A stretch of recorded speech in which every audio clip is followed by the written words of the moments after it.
A note on Radioactive, a film with Wonder Woman. It's not the Wonder Woman, the film, and there are differences between the two. One is, of course, just a notion. Is that Wonder Woman is from the film with the same name is fictional, doesn't exist. While the main character in Radioactive is the ultimate role model, inspiration, Marie Curie, a woman who really existed, although she is Wonder Woman, and the one who has discovered radium, polonium, new elements at the time, and radioactivity, radioactive in the name refers to that. Indeed, the film is interesting in that we learn about the life, the adversities, the challenges she had to face. It is extraordinary to see that the population, well, segments of the fanatic population, if you will, were so much against her, so upset with her at one point. Well, it just goes to prove how the masses can misjudge. I mean, on the one hand, they elect the ultimate idiot, Trump, and on the other, they just hate somebody with a great standing. True, this character was quite abrasive.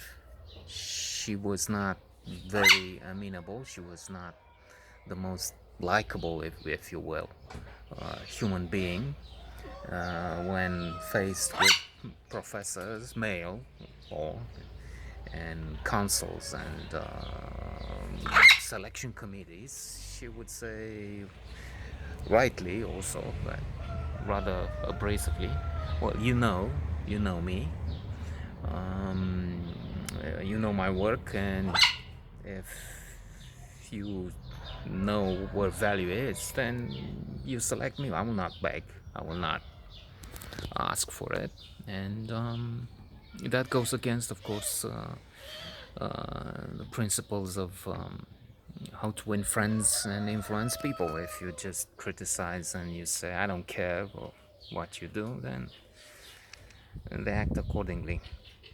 So the Nobel Prize was another landmark, although even there were problems. It was a time when women were not considered equals, and thus it was Pierre Curie, her husband, who was actually invited to get the prize, and eventually looks like he got more recognition. But with time, of course, she managed to become a legendary figure. She helped in the First World War, and at one point she pressed on against again much vicissitude and opposition. She pressed for the use of her invention in mobile X-ray machines. She has discovered, with the help of her elder daughter, that many men participating in the war had limbs amputated, and quite often for no good reason. So she said, look, if we look at the accidents of what happened, of the injuries, we will know if this or that patient has just a twisted ankle, and thus he will go on in a good shape and recover, or if it's serious and it needs amputation, which is what happened all the time. They just took the limb off, even if it was a minor injury, thinking, you know, you better save the life with good intentions. But hell is paved with good intentions, as Shakespeare said. With good intentions, thinking we better cut it off and save the life of this human being, than have him die of poisoning of the blood, of gangrene. So with this, she helped save many people their limbs, but she also saved, as we learn at the end of the film, many lives with her efforts, which were used We see the Hiroshima bomb in war, killing so many people. True, there's the other upside of this because many others were saved in the process.